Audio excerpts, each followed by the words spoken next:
Eclevar MedTech, and myself, I'm Dr. Nikhil Khadbari, orthopedic surgeon by training, having extensive research experience, having worked with numerous manufacturers in the hospital, carrying out clinical trials, having subsequently moved to the industry with to soothe work with them, evaluating medical devices for EU MDR certification. And since then, I have moved on to Eclevar MedTech, which is a CRO primarily. And we also have a Milo Health electronic data capture platform, which I will show you in the next slides. So I'll hand it over to James Hakani, our CEO, to do introductions. Good morning, everyone. So my name is Sam Sashani. So I'm the managing director of the company Eclevar. My background is clinical trials since 12 years now, focusing only on the medical device sector. So we work within CRO business and also within the medtech manufacturers. And here I am today trying to, with my team, to innovate in the medtech, in the medical device clinical trials. Thanks, James. I think Prof. Luke Theo has joined us. Prof, can you hear us? So I think Camilla, are you on the call as well, or are you in trouble? Yes. Yeah, go ahead. Introduce yourself, Camilla. Thank you. So I am Camila. I just recently joined the company. I had over 6 years experience working as a clinical data manager, senior data manager. I have been working in big pharma as MER in oncological trials, and also work in biotech as AWOT with biomedical devices. Yes. Thank you for the introduction, Camilla. Dr. Victoria.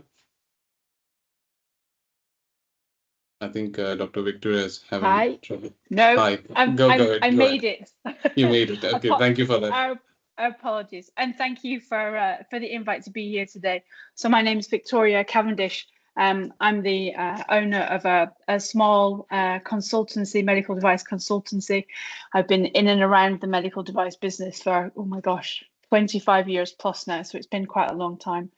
I spent the majority of that time within clinical operations, but I've also spent some time in the regulatory and quality space. I started off in academia, moved over into industry, and then came over into the kind of the CRO, the consulting world. So it's been a very mixed background, but thank you very much. Thank you, Dr. Victoria, for being here. You bring a lot of expertise to the table, having led the clinical operations at Convatec and IQVIA as well. You're part of the regulatory team. So I think we have a lot of experience on the table for your questions today, everyone. And let's check if Prof. Luke Theo has logged in. No, not yet. Sullivan, I think we just need to reach out to Prof. Maybe he might be running a bit busy in his clinic. So let me start today's webinar. I'll just do a brief introduction on who we are. So we are a CRO firm, Eclevar MedTech. Primarily, we were founded in October 2020. We provide contract research services and we have subsequently branched out to providing clinical trial software applications in Milo, which is an electronic data capture platform. And the buzzword is AI again. So we have incorporated artificial intelligence in our platform to make life easier for everyone. So we'll show how it does that in the subsequent slides. So our main primary therapeutic areas are cardiology, orthopedics, urology, wound care, spine, and we also have presence in ophthalmology and other areas. So with this, I will hand it over to Dr. Victoria to start off today's webinar. And yeah. Thank you very much. So let me stop sharing my screen. Sorry, thank you. Go ahead. No, I'll pinch control and hopefully it will all work. This is the magic moment of truth, isn't it? Let's see. So while my slides are loading, I'll talk a little bit to them because I want to make sure that we can make the most of the time that we have together. So I want to talk today about kind of data errors and common data errors that you'll find. So when we're thinking about this, I want you to be thinking about transcription mistakes. There we go. The slides are on. Let me share my whole screen so you can see them. So I hope everyone can see the slides. Yes, I can I've see. talked through my introduction. Perfect. Thanks, Nikhil. So I've talked through my introduction, so I'll just leave that slide there. So what I want to do is talk about is what we mean by data errors and data issues. So I'm talking about transcription mistakes. So I'm talking about if you're at potentially you're at site and you're doing data entry, maybe it's manual still. Some are still paper-based. I'm talking about where there's missing data or omissions in data. We're thinking about inconsistencies. So when you're looking at the data, when you come to do the analysis, we're looking at inconsistencies. So maybe there were different formats when it came to dates or to measurements or to angles. It makes a huge difference. Also think about duplicates, and then think about just erroneous data that you might find. So when you think about it, people might think, well, that's okay, we can deal with that. But actually the knock-on effects of errors at that kind of data collection stage, they have very big knock-on effects. Because of course, we're all driven by safety. Patient safety is the ultimate key. The only way we can ensure that we have patient safety is to ensure we've got really good high quality data. The only way we can do that is to actually address these common issues as quickly as possible, or have a way of mitigating them or working around them. Because every study that we do, we're doing it for a reason. We're doing it for a potentially regulatory purpose. And there's huge expectation of the quality of the data. So don't ever think that regulatory authorities or the FDA or notified bodies are not really paying attention, and they will drill down to an actual data point or a number of data points if they feel that there's a reason that they want to have more clarity over where the data came from or how it was gathered. And of course, we're running clinical studies for a reason. So we're running them for the data, we're running them for the data which will be submitted. Because of course, what we're after, really, what manufacturers are after is that market access. It's to ensure good reimbursement, and it's to ensure that market success. So that data point, that might be one data point that you might collect, and it might be 5 years till that data is looked at potentially. It has a huge knock-on effect when it comes to actually getting the products on market safely, high quality, and then keeping them and maintaining them once they're on market. So very, very kind of big knock-on effects that you can have at many levels. So if we go and then we look at what are the kind of the root causes of most of the errors that you'll see when it comes to collecting data, they fall in 4 general buckets. So it's around workflow inefficiencies. So it's not thinking through how data will actually be collected at site, not thinking through that the subject's journey. So how will data be collected there? It's about lack of standardization. So it's not thinking about, are we wanting to collect, for example, in kilograms where actually weights are taken in pounds and ounces and things like that. So it's just general inefficiencies of how we're looking at how a subject comes in, the data that's collected, how that data is collected. Some of it is around poor validation. So when we talk about validation, and I'm not going to go into this in a lot of detail because it's going to be looked at in much more detail later on in the presentation. But it's looking really at kind of how we can have potentially real-time checks. We can validate the data almost in real time as it's coming in, because sometimes data might be collected, and as I said, it might be months or even years before it's actually interrogated. Well, think of the potential turnover that could have been at site in that space, that time space. So you really have to think about how you're validating the data as best you can as you go on. It could be around system issues. And again, I'm not going to dwell on system issues because it will be talked about a little bit later.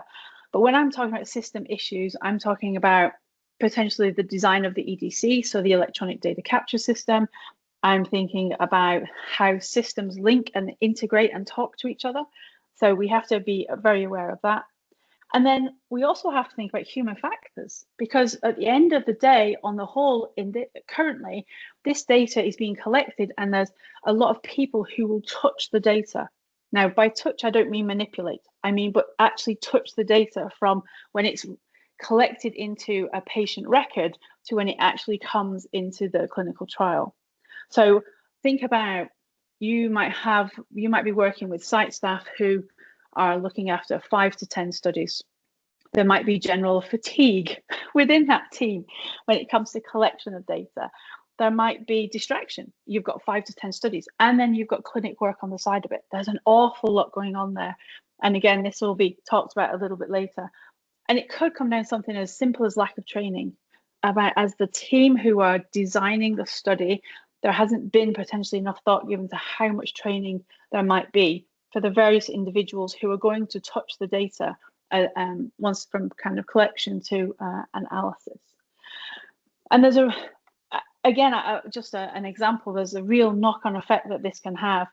You know, in my history, in previous lives, you know, I've been involved with in a post-market space. So this isn't just pre-market, post-market too, but in a post-market space where there's a push from a notified body to have data, where there's been huge delays in the submission that we can give into the notified body because there were very tiny mismatches and inefficiencies in the data, in how the data was collected and then how it was actually analysed at the end of the day. And it truly put, for that particular company, it truly put the market access of that product in the European Union at risk, seriously at risk, because it took so long to be able to not only collect the data, but then analyze the data and then go back and do the checks. So it's key that we get this as right and as correct as possible, right from the word go. And this is where we have to start thinking about the money, the budgetary impact that all this has. Because yes, we can go back and we can redo and we can recollect, but we have to be very mindful that every time we touch a subject, a patient, every time we touch a site, for a manufacturer, there's a cost involved there. So we have to, it's not just the cost of the study, but there's an actual cost involved if we have to go back and do rework. So I'm not going to go through this slide in all detail, but just so that we're absolutely aware of the fact that, as I said, you can go out and remonitor. But if you're a manufacturer who's potentially running your own clinical team or you're utilizing a CRO, the remonitoring has a cost. It's a cost in time and it's a cost in actual dollar, pound, euro, whichever currency we happen to be in. We also then have to think about the cost when it comes to the delays. So if you're a manufacturer and there are huge delays, then it puts everything at risk. So clinical is part of the churn, it's part of the cog in getting all the data together. So you need your R&D team, your marketing team, your clinical team with the evidence, your quality team, your regulatory team to be able to put that product out onto the market, to have it approved, and then of course your sales team to go out and sell it. The delays at this point of the data collection, the knock-on costs can be, as I'm saying, huge again, not just for other clinical space, but the other interlocking spaces that come. There may be then costs to the marketing team because actually they can't use some of the artwork that's being created because it's going to have to change because the data isn't quite what they expected. To the quality team because there may be the impact of more audits. To the regulatory team because we may have to delay. And it all has this knock-on effect onto the market access because of course it's only once the product's on market that actually it starts to recoup some of the monies it's costed to get it there. One thing I do just want to dwell on there a little bit is around the hidden costs. And I'm really glad that we have Prof on the call today, because some of those hidden costs are the ones which I think we all tend to forget about. So it's around building trust. So if you get the data collection pieces wrong, then all the trust or potentially all the trust that you've built with sites, you can lose that very, very easily. And it can have an impact on future collaborations. Just feel how frustrating it could be going backwards and back to a site to clarify a data point, or can you go back and recheck this, or could you go back and redo this? It has a huge knock-on effect to that kind of that trust and that reputation that you have with the sites. And I've actually been in a situation where actually that has meant that sites haven't wanted to work with particular companies again, because the data collection was difficult, and then also the need to keep going back to clarify and recheck was incredibly difficult as well. So it does have a little bit of a knock on. And if you think, as I said, beyond the budget, delays in or issues with the data collection can have real knock-on effects when it comes to the patient safety and any efficacy risks. So if there are errors in or mistakes in how, especially adverse event data, device deficiency data, malfunction data is being collected, it can have a knock-on effect onto the safety profiles. So actually you might find you're making some assumptions, but actually if you went back and clarified the data, you shouldn't be making those safety assumptions. So there's a definite knock-on effect there. We also have to be very aware around operational bottlenecks. So you may be a team of 1 who outsources everything. You may be a team of 50 who only outsources individual activities. But there can be a real knock-on, because of course teams work to say, we've done this milestone, we've achieved this milestone, we've achieved this milestone. No, hang on a bit, we have to go back and we have to do all that again. So when you're actually planning work out, you can actually find situations where, because of rework that has been having to be done, not only by the CRAs, but by the data management team as well, then actually it can have a knock-on effect and delay other projects. So then the cost isn't just for that one study, it then knocks into and affects other studies too. So you do have to be very aware of those. And of course, we have to keep our regulatory and quality hat on. So if you submit data which is later interrogated and found not to be correct, now please, I'm not saying fraudulent, but not correct because there have been issues with the data in either how it's been collected, then it can have a knock-on effect. So regulatory authorities can pull approvals. They can actually tell you that you can't sell in certain markets for a period of time while the data is further interrogated. So you do have to kind of always keep that hat on. And so it's important to realize that that piece of data that you're collecting at that site on that particular Monday in whatever month it is, just the journey that that piece of data is going to go on, and the importance that that piece of data really has. Every piece of data is important. So I'm going to touch on just some of the strategies that you can use to reduce data errors. One is around training and awareness. And I do think this sometimes is a piece of the puzzle that's forgotten or it's minimized. No, it'll be okay. They know what they're doing. Please, no assumptions. So it's important to make sure that you really do think about how much training, not just a site, but a team will need when it comes to running studies. How much do they need to know? If there's an electronic EDC system, if there's some form of randomization module, if there's some way of reporting their SAEs, make sure that you've got a nice and very robust training package. And of course, things are changing. So you no longer have to rely on that being a paper or that being a manual. It could be a short video. It should be a short recording. It doesn't have to be how it has been. We can actually use more digital approaches to doing some of that training. Think about study design and workflow.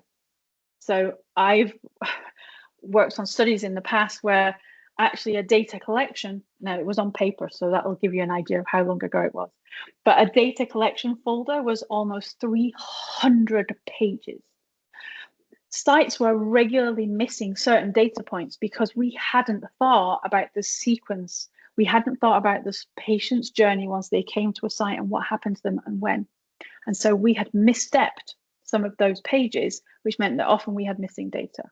So really think about the flow. Try and template as much as you can. Try and keep the variability down as much as you can. And again, I know this is going to be talked about a little bit later in the time that we have to us. And the most important one, as I was just alluding to, is about leveraging technology. There is technology out there today which has transformed clinical studies and how they're run and how data is collected. And you shouldn't be afraid. You should really look to embrace some of that as much as you can. So I know I'm running over. So This is my very last slide. So some big takeaways.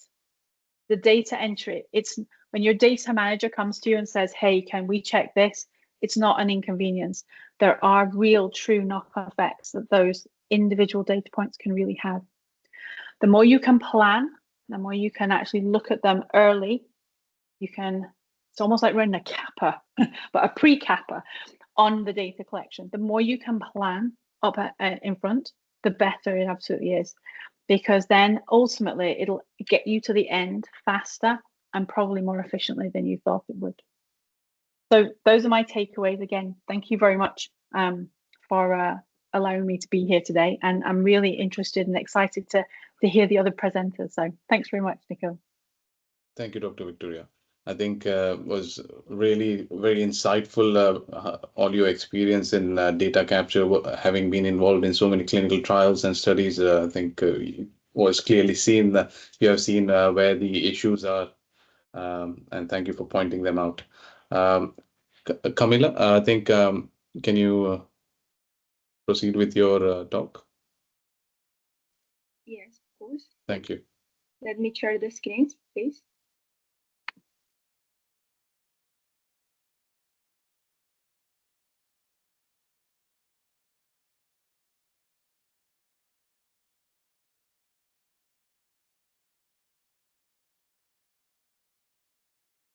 Sorry, let's start for the last slide. So I'm going to continue with the topic. I'm going to speak about quantifying the impact of data entry errors in clinical trials, as the Dr. Victoria mentioned that data entry errors can affect the data quality. Furthermore, they can impact the cost of the clinical trial.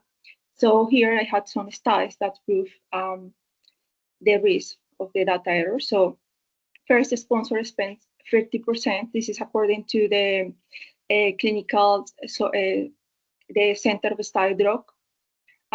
So sponsors spend between 15 to 20% more in clinical trials, high data corrections. 1% of the errors entry can inflate total cost by 5 to 10%. This can vary, depends on therapeutic area. So more complex trials are affected more. As well, can be affected the design of the study. So some designs are more complex. We had the 35 of trials experience at least one delay due to data discrepancies. So this especially, of course, critical for pharma, biotech, but I believe it's more critical for CROs since they can affect the trust of the clients. As well, also, this is more impacted to the big clinical trials, the ones that are conducted in different countries, in different continents, and actually are the more expensive. For the more the costs are going to be increased. The data entry errors are commonly with errors rating between 2.3% to 26.9%. This is according to ResearchGate. This one can cost between $60 to $100 per error. So here, cost variability by therapeutic indication. Here I had two graphics, and so cost errors. So this can be affected, as I mentioned before, the most complex clinical trials. In this case, the most complex tend to be oncological trials. So if we can see per participant, the cost can increase about $5,000. We have to take into account that oncological trial had at least 1,000 participants, so we can estimate how much it can cost. Saving costs, cost saving. So on another hand, well-trained data managers and or well-trained CRAs and stacks, so all trained people that they participate in data reconciliation, they can't reduce costs. We see that CDN leads oversight cut costs by $100,000,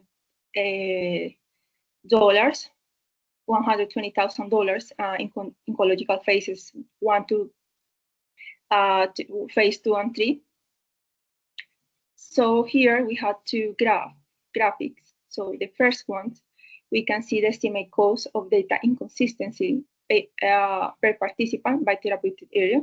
So as we said, oncological, so per patient, the cost per patient can be about $5,000.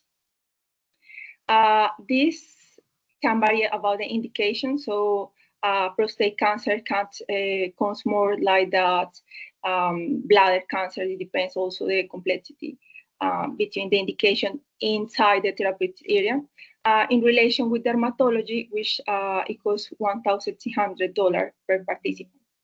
As I mentioned before, in an oncological trial had over 1,000 participants.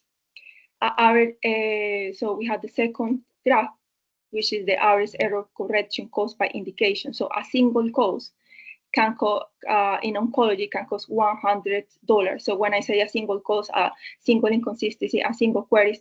So if we in an interim analysis, we can have 900 queries per day. So we can imagine how much it can cost.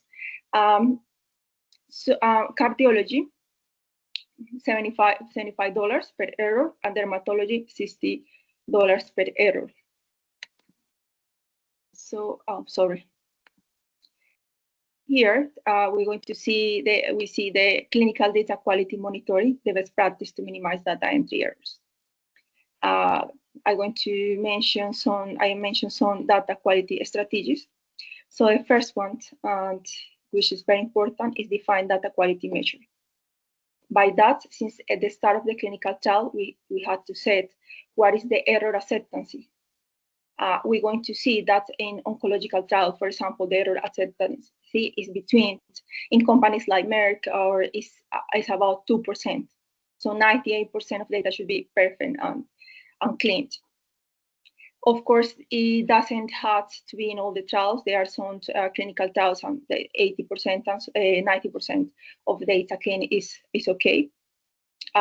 So indicators, KPI, so the timelines. So it's important that we have documented and set all the data quality measures that we're going to be reviewed along the clinical trial. Second, we have the real-time validation. So in some clinical trials, especially the small ones, the data reconciliation starts in the database log, which is not recommended. Actually, it's very critical because you are reaching a participant that sometimes you need to reconcile data for a participant that are not reachable, that already complete study exit. And most of the participants, once study exit is complete, they don't want to be contacted by the site, they don't want to be reached. Also, it's more difficult that the site might remember or recall what was exactly the issue.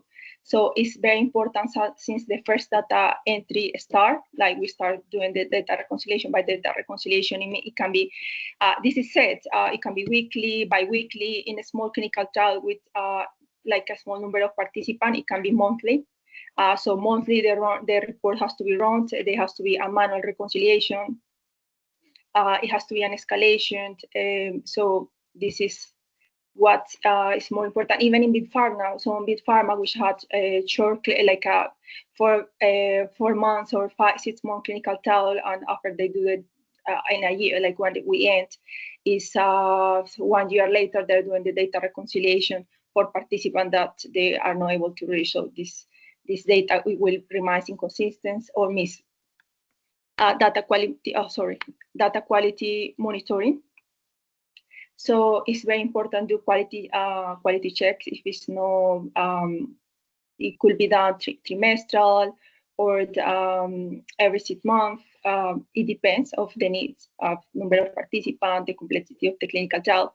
So I know for small companies it's difficult to have a quality office, but at least it should be someone in data management team or in stacks that have on the data quality activities on the process and enter to do the verification of all the data. So for the 100 queries that have been processed.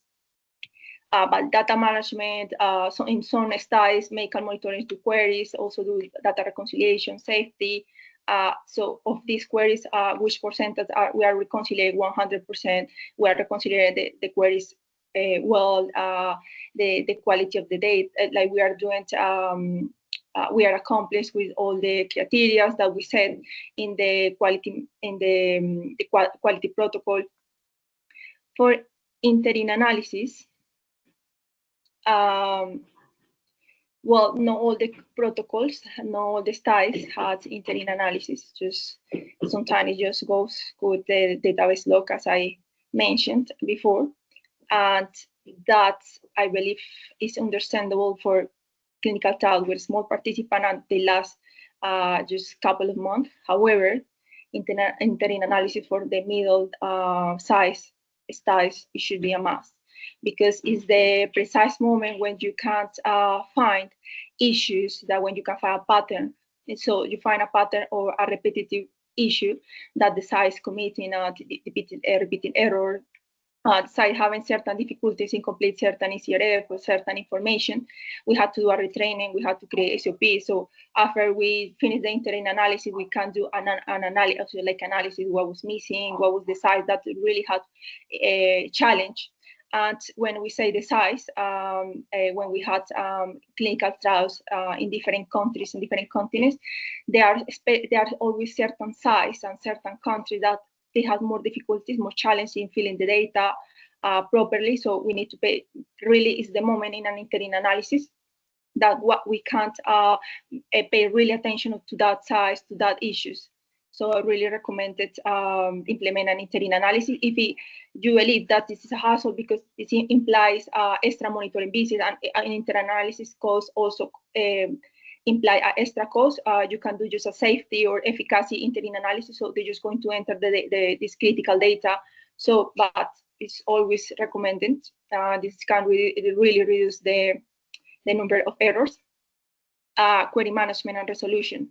So it's very important that the queries are prioritized, not just by outstanding dates, but also the queries that are more critical, that they are affecting the endpoints of the clinical trial, doing escalation. So and doing the right. So we had to set where is expected data management to respond a query, how long had the site to respond a query. Usually these targets are not met, just met in the interim analysis, but during the trial are not met. There are 90 days outstanding queries, 3 months, 6 months. So again, for this reason, it's very important interim analysis, because it's how we can quick make that issues that remain for so long time be resolved. It's important to have workflows, and also to measure what are the most common queries. So what is the query that we really need to pay attention. And again, this has to be consulted with the staff, with data managers has to work really close with the CRAs. So how are we going to make these queries get reduced? And lastly, there is prioritizing issues. So this is like a summary of everything that I said. So what are the issues that are more critical, that usually are the ones that impact endpoints, safety, efficacy? Of course, in a clinical and oncological trial, that 90% of data has to be clean, all the data has to be clean, but it's about prioritizing that, do escalations, that to the size, to escalation, not just to the size, but also escalated to the CRS within the company, to have meeting how we're going to solve it, like everybody's in the same page. And lastly, to conclude this, in order to reduce costs and minimize data entry errors, it's not a matter to open queries and close queries. No, this is has to be a very well-structured process. When we had a very well documented, everything's very well documented. When we had a data review plan, when we had a quality measurements, when we are all the time following how we're going to sort the problems. So it has to be this a bit work that has to be along, not just data management, but all departments involved. So this is how I finish my presentation. Thank you, Camilla. Thank you. Thank you for sharing all these best practices from a data manager's perspective, and I think quite invaluable to how we can minimize data entry errors. Leads perfectly onto Jem's on how we have thought of an innovative solution to minimize data entry and capture data through AI technology as well within our platform. Thank you, James. Thank you, Camilla. So we started in the beginning to have Victoria point of view, which she worked a lot from the industry level. So and we also got point of view of Camilla doing data management activities from CRO level. And the idea now is to have the point of view of the investigator, the sites, which Professor Lictio, the purpose of bringing Professor Lictio to speak about it, and what solutions also we can provide to minimize the data entry errors and to minimize the cost, as Victoria has spoken before. And lastly, Nikhil will speak about notified body point of view about the quality of data we collect, what is the real impact on device entry or device to stay in the market. So, Professor Lictio, are you here? Can you speak? Yes. Yes. Yeah, maybe you can introduce yourself first. Yes, my name is Luc Théo. I am honorary head of the Department of Plastic Reconstructive Surgery in Montpellier University Hospital. I was involved in several randomized clinical trials, and I could see how it's easy to fail with a randomized control trial linked to all the items you mentioned already and others. And for sure, this experience in terms of reviewer, I'm reviewing most of the wound healing journals, and I published myself several books. Some of them you can download them for free at Springer. Yes. So James. Yeah. So we're gonna specifically talk about case study specifically for trials has been done in diabetic foot ulcer, because in every therapeutic area you will have its own challenges. So we're gonna talk right now about the diabetic foot ulcer. So when we come to these studies, there is mainly 4 challenges that we need to overcome. So the methodology of the trials, the recruitment, and in particular when you want to select which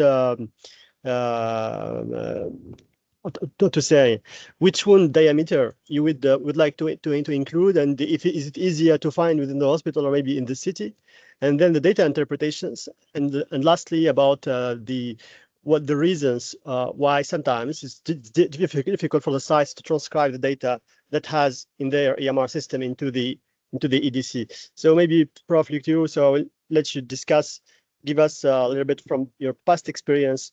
Let's start about the methodology first.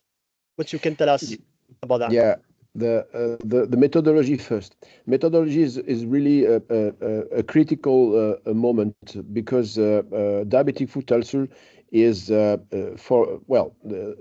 have to know that the vital prognosis of a diabetic foot ulcer, a small ulcer 2 centimeters below the foot, the vital prognosis is worse than a breast cancer in terms of, because half of them will be amputated at the level of the thigh within the leg in the next 5 years, and half of the amputated at the level of the thigh will be dead 5 years later. So this is a unknown, hidden, terrible disease. So this is why there are so many trials, but the problem is to design properly and to compare what is comparable. So we had a lot of failure in this direction, with millions going into the garbage for nothing, because of the protocol and because of the absence of rigor and seriousness in the application.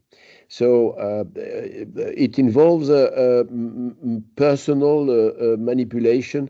It involves a lot of, but the conception of the protocol should be done with an extreme knowledge of the pathology, knowledge of what can be done in terms of inclusion criteria and exclusion criteria.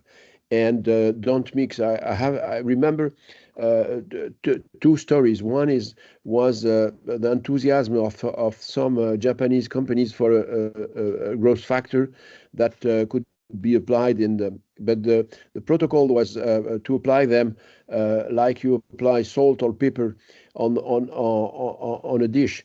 So there was no background on the biological effect of such application. So it failed. It was about 6 million euro. The last one is sometimes the poor knowledge of wound healing is such that even high level journals would accept some some mistakes in designing the protocol. And another example was recently I was a reviewer for the Ministry of Health, and I discovered that the population was heterogeneous, and they were including two different. So this is the discipline is poorly known because it's ugly. It's not something you speak with your friends. The chronic wound is a terrible disease, isolating the patient. So there is a poor knowledge of wound healing and a poor knowledge of what is crucial. So expertise is absolutely mandatory if you want to build a proper randomized controlled trial, and the protocol has to be really done with the pen in the hand and define exactly which type of wound. Is it comparable? Is the population comparable? Because behind the wound you have a patient, and is the situation of the patient comparable? So all these points are very, very important. Yeah, thank you. So another point also, which we underestimate, is the criteria of the inclusion and exclusion of the patients, and how this can impact the recruitment right after, and how also can impact the results of the study. So I'll just give you a brief example of study that we are doing right now. So it's manufacturers of wound healing device. So they want to choose in their trials, obviously for security purpose, they want to choose the wound level 1, which is the easiest wound, in order to prove the device can facilitate and accelerate the wound healing. So there is two main problem by choosing this population. So the first thing is this type of wound can heal by its own, by time. So in the end, when you conduct your study and you want to publish it or you want to provide any evidence, you will have obviously effective results, but you don't know if this results comes from your device who has induced that healing or because the wound has healed by its own. The second problem is the understanding also of the patient. That type of wound, the patient do not go into the sites. So even if you recruit 14 sites, 15 sites, you will end up by having no patient comes in because those patients, they don't go into the hospitals in order to treat their wounds. So they go into particular what we call sites that exist in the cities where we should find the patient there. So a good understanding of the pathology, a good understanding of the patient situations need to be calibrated when you start designing the protocol, and focusing also on the inclusion exclusion criteria, because it's something really important and it can have a real impact on your study evidence in the end. So data interpretations, Professor Luc, and poor data collection as well. We can combine both. The difficulty you mentioned it's again the protocol. The protocol should be balanced between the benefit and the difficulty of realizing this randomized control trial. So first of all, is there a population large enough to include 200 patients, for instance? Yes and no, because as I told you, diabetic foot ulcer is an area where you have a lot of proposals for randomized control trials. So it's a small population. In a country with 66 million of inhabitants in France, we have no more than 160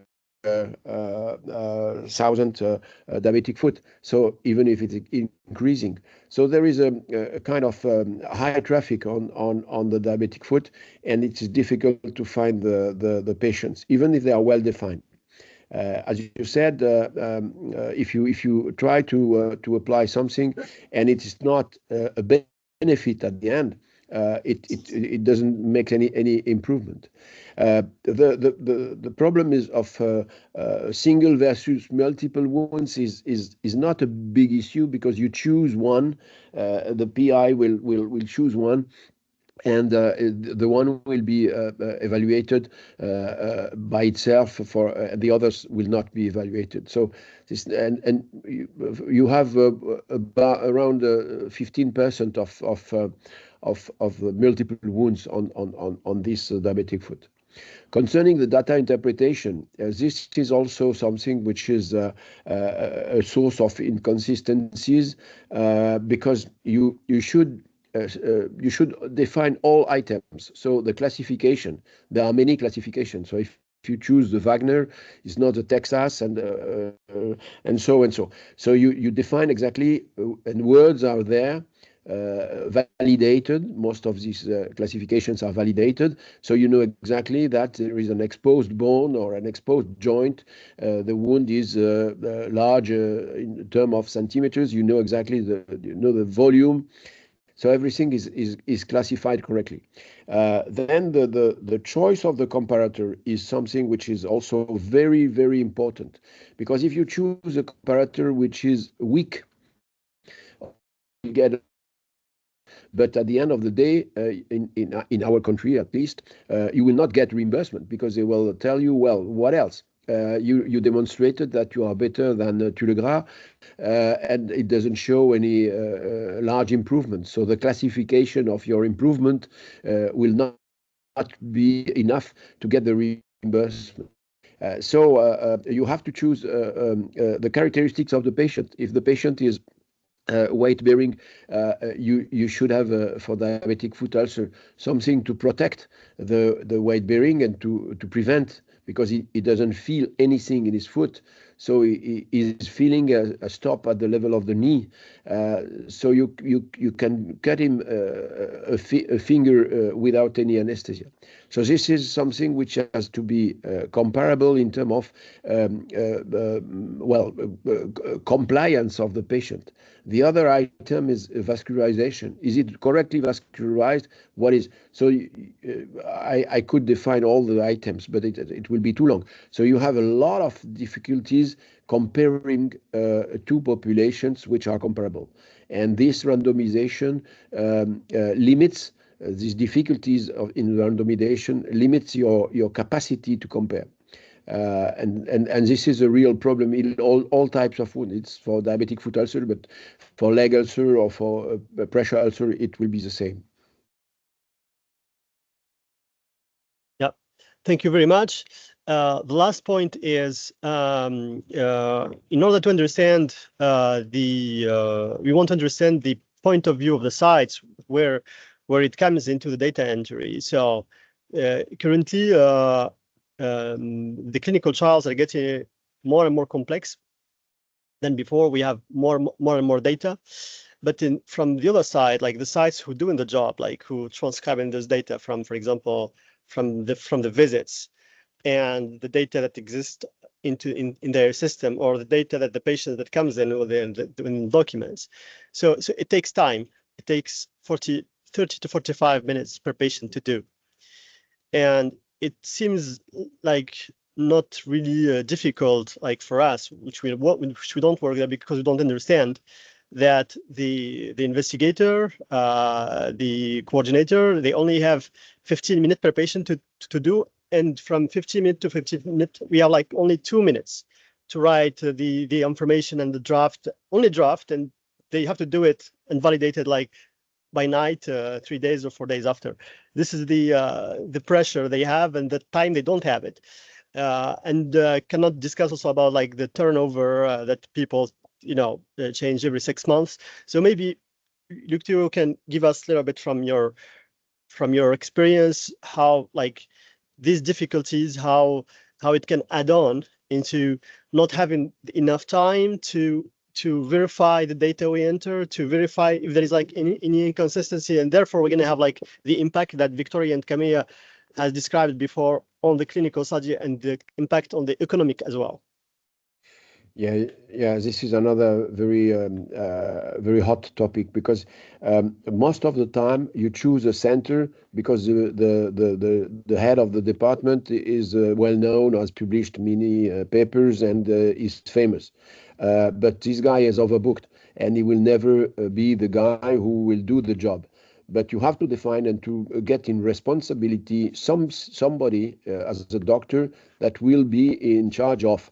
If you don't do that, you will miss, and there will be bad transmissions between doctors, and at the end, the job is not done or is poorly done. The second is maybe it's a track, maybe to design exact one person with doctor and one person with a CRA, and the CRA will be in charge of collecting all this long time recruitment of data. So what I did when I was in charge of clinical trials was I was checking the effect and taking pictures, and but the CRA was there, and the CRA remained in the room and got all the information that he could. So this is, if you pretend to do research, you have to have an organization of research. So one doctor who is really responsible for this specific trial, and one CRA who is close to the patient.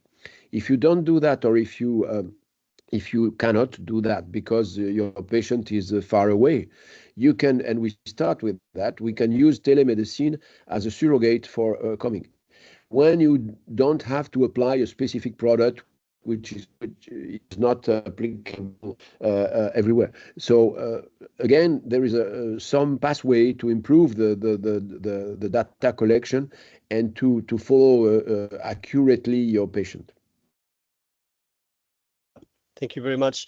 So as Eclevar, we got the idea for when we conduct clinical trials, we try to do not leave the sites alone in entering those data, in recruiting those patients. The idea is we would like to find a way how we can augment them, facilitate their work, and so we can keep them happy. We can keep the relationship very good, and the sponsor as well keep a relationship with our sites very good. So when they want to conduct again another trial, so they can do it, like, as long as we facilitate their work, they're going to be happy to redo it again. So we created Milo, and this is one of the solutions I would like to discuss with you right now about it. So Milo is a facilitator of data collections. So it automatizes the capturing of data. So what data are we talking about? So there is 3 types of data. So there is data that's going to be discussed between the patient and doctor. When the patient comes in for every visit, for baseline or follow-up visit, they're gonna discuss, for example, concomitant medication. They're gonna discuss their satisfactions, if they have pain, etc. And all this is information required by your protocol. So it's in the EDC system that we have to pour it over. So data comes from discussion, the voice. And then we have data that is textual data. For example, he's done a biological report, he has done some pictures, and that's sitting in the report. So it's within the EMR or within the patient's documentations. And then you have also images. So images for the wound, images, for example, for doing some X-ray machine, whatever it is. So we created this Milo, which has the capability of the hearing and understanding the discussions, and therefore summarizing that discussion to the doctors, and then pour it over right away into the EDC once the doctor approves it. And the second capability is the vision. So it is able to read the textual, able to read over the screen, like through the pixels, like we see right now. So the reason for that is, rather than asking the doctors and the CRA to write the information on the draft, like spend that 2-3 minutes writing the draft, we ask them to just review what Milo understood and what Milo transcribed. So put more time in reviewing and improving the quality of data, rather than putting the time on writing and transcribing the EDC. That's my message. So we conducted the first trials. So Milo is a validated clinical tool. So we validated technically, but also we validated clinically. So we validated the first voice capabilities. So we done it in the site of Luc in the south of France. So maybe he can give us like really quick testimonial about that. Yeah. Yeah, we tested the 200 recording using Milo between well, my team has a strong attraction for telemedicine, and we're finishing now a Ministry of Health founded experimentation on how to take in charge and manage patients presenting chronic wounds in communities far away, really remote areas. And so we recorded the discussion between the expert, who is somewhere, and the patient, who is close to his nurse. The primary care nurse is close to with the patient, and the primary care nurse is taking pictures and discussing with the expert about the strategy to develop. So this exchange were documented by Milo, and we were very surprised and impressed by the quality of the artificial intelligence behind, which could give us a really good reflect of the exchange. Some limitations, of course, but globally, this could be a tool that could really improve and facilitate and reduce time for the doctor, because he just has to check if there are no big mistakes. Maybe add some initially before before starting the discussion with the patient and the nurse, include some contextualization of the medical status of the patient. But it looks very promising. It's very promising, and we did not publish that yet, but it's in the pipe. Yeah, thank you very much. And second study is also we want to conduct with the team of Luc is to evaluate the vision capabilities, which is also like big innovation. So there are like two innovations we did for Milo. I think let's do it like this. So you see my screen, right? Yes, we can see. Yeah. So Milo, this is our logo. Show it, speak it, and Milo capture it. So that means that you speak and you show it to Milo documentations, and Milo will capture the clinical data required, and he will map it to the MedRA. So you don't need someone to code the data. So Milo will code it for you. So it's available on mobile phones, available on tablet, and also on the web. So this is the technical capabilities that has been evaluated, for example, against ChatGPT or Claude and Llama. So for the voice and also for matching the patients. So we always stay at this psychological threshold above the 85% precisions. So beyond these two capabilities, so Milo is really very easy to navigate as a platform. It allows you to follow your trials on real time. For patient has been enrolled, for patient has been recruited, demographic, adverse events, and also timelines. You don't have to stop your trial to see what is the effect of your device. You can see it on real time, comparable, for example, the baseline and the follow-up. This is an example of UKI5D5L. It's a questionnaire you can send to the patients, and you can see the impact of your device for every parameter of that questionnaire. You don't need an expert to build your study. You can build it within 3 days. It's a matter of drag and drop the questions, and you can visualize, for example, on the mobile phone, how it looks like while you are building, and you can translate at the same time on any language you want. So this is in one slide. It shows the difference between what we call next generation DC, like Milo, versus the legacy and modern. So what is legacy? Legacy is those very powerful clinical electronic data captures that has been done in 90s, almost 2000s. Oracle and Medidata are the dominant. This is biggest platform. It works for late clinical trials, pharma industry, phase 3. It requires a lot of resources. It should not be adequate for the medical device industry. So you need like programmer. You cannot build it by your own. It requires 4 to 6 weeks to start your study. If you have any amendment, so you have to really, there is no zero downtime. So you have to really stop the trials. You have to stop the interim data and make the change. And then so it's really complex, but it has like, powerful at the same time, but at the same time it's not flexible. This is why the modern comes out. It comes out 2008, 2010. You have Castor, you have VDoc, and you have Medrio. So they came in to solve the problem of the legacy DC. Flexibility, easy to use, drag and drop. So far, there is no difference between next generation DC. So the three below is the difference. So the first one is automatize the capturing of data. So through voice, through video to the ECR. We are the first on doing that. And the second thing is predictive analytics.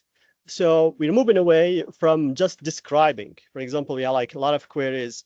You have the adverse event. So moving from to reactive to proactive. So how we can anticipate that this site is going to have protocol deviation, is going to have data error. So we can send that CRA to train those sites before that error comes in.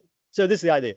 Second is, and lastly, is the patient and site co-design. So we're talking about data enter error for this webinar. One of the points that you can diminish the data entry is to collaborate with the sites from the beginning. When you construct your electronic data C capture, you do it with them. So you look for example, I don't know if anyone knows Figma. So Figma is like a tool where everybody can collaborate and can note if what we designed is really is good for everyone. Everyone can understand, because if the site understand what the data needs to come in and how to navigate through your EDC, so you make their life very easier. But one of the ways to make their life very easier, to make them to understand, to make them to collaborate from the beginning into the design of that electronic data captures. So it sounds logical what I said, but the legacy and the modern, when they was created, has not been created for the sites to facilitate it, because at that time, we didn't talk about decentralized clinical, we didn't talk about like how to facilitate site work. The only purpose of those EDC was because in the RFP, there is nothing there to facilitate the site work. So they are designed to be built for the sponsors who pays. But nowadays, we understood that facilitating the site work has an impact in the economy and has an impact on the data quality, and therefore can has an impact on the evidence of your data and the evidence you generate. So if you need anything, any questions, or in the demo, so please don't hesitate to contact me right away. So now I will hand over to Nikhil, where he can provide his point of view from like the notified body purpose. Okay, thank you.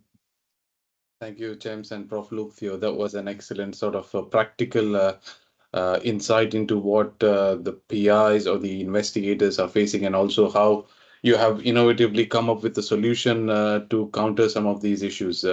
Thank you for that. I think we are a bit short on time, or we are already over time. So I'll just quickly go through the salient points, which what the reviewer is looking for in a clinical trial, or the data when you submit a product for EU MDR. So I think there are some of my colleagues from TUSU on the call as well, so they would agree with some of these points. So the EU MDR mandates that there is sufficient clinical evidence. So we are not doubting your evidence. We trust you, but the MDR, it's in the law that this much amount of evidence is required.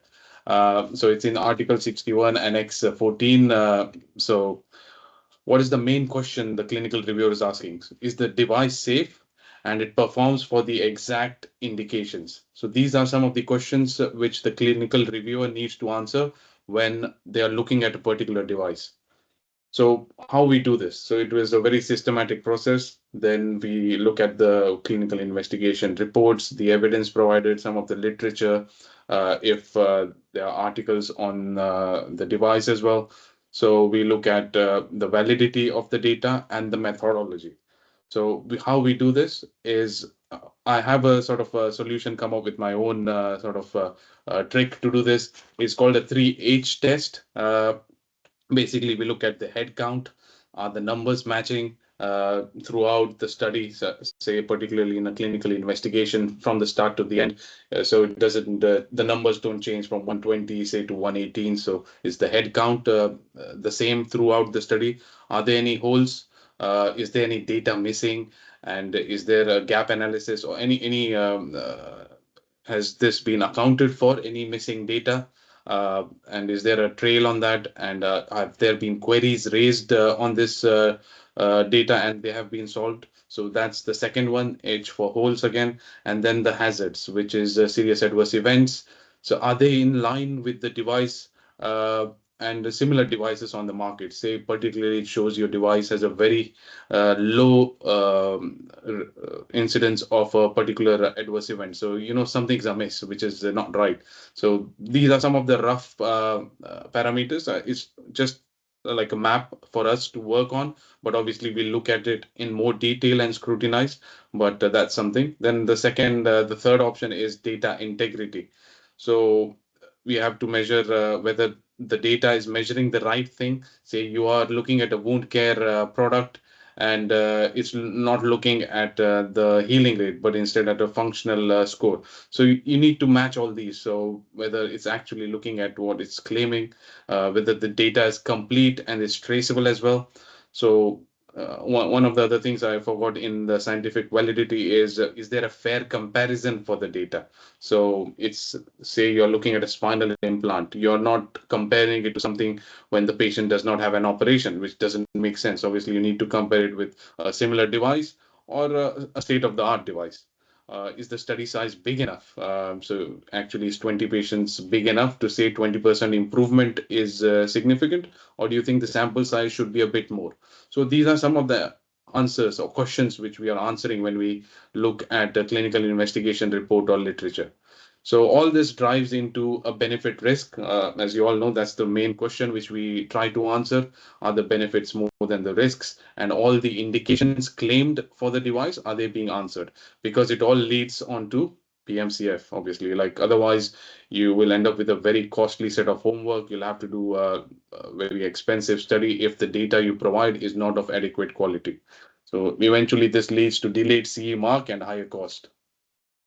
So how do reviewers again evaluate the evidence? Pretty much similar. What I touched on, we look at whether there is sufficient data, it's compliant to ISO 14155, the design, the monitoring, the documentation. So it's like a recipe book for us. So to assess if all the criterias are being met, the statistics are quite robust. So there is the math and the match, do they match each other? Sorry, I got that wrong. So the statistical analysis plan, uh, if you're looking at the p-value, you need to say what were the test methods were used. So if they don't counter the fact that they're looking at the p-value, then you see something's wrong there as well. So adverse events and device deficiency logs, are they coded on the MEDRA? So all these have to be coded, as you all know. And is there traceability? So if you pick an eCRF right from the start, and does it from the source, does it lead to the EDC, to the investigation report, and eventually the clinical evaluation report? So there has to be a continuous trail that if you pick up one particular patient's eCRF, it can be tied to the whole loop. So how do we advocate you avoid these pitfalls is having checks in your EDC, have checks for date, have checks for data ranges, have checks for endpoints, then have a real-time dashboard. That I think Milo has been doing that quite effectively. So there is a real-time dashboard to show how many dropouts are there, how many data points are missing, the real-time alerts are there to the whole system, to the investigators, CRAs. So all these help to mitigate these data errors or data entry errors. Um, if the document deviations have been documented, and if surrogate endpoints or the sample size are they adequately justified. And the key thing would be if there's alignment between the CEP, the risk management, and the PMCF.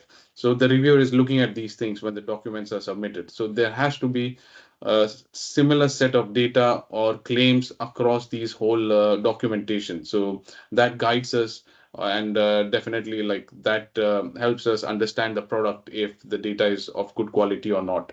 And then also run internal mock notified body audits. So just have your mock audits, have someone else pick on these data within your company and see if you meet all the criterias.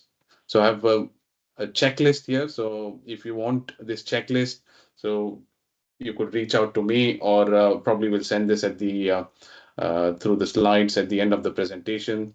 So again, it has pretty much summarized all the points which a reviewer, clinical reviewer is looking for. I think Zishan and other colleagues on the call would agree that we look at these endpoints and these criterias when we are looking at clinical data. Thank you so much. If any one of you are interested in having a demo, please scan this QR code. Feel free to reach out to me via email or LinkedIn, and I'll be happy to answer any of your questions.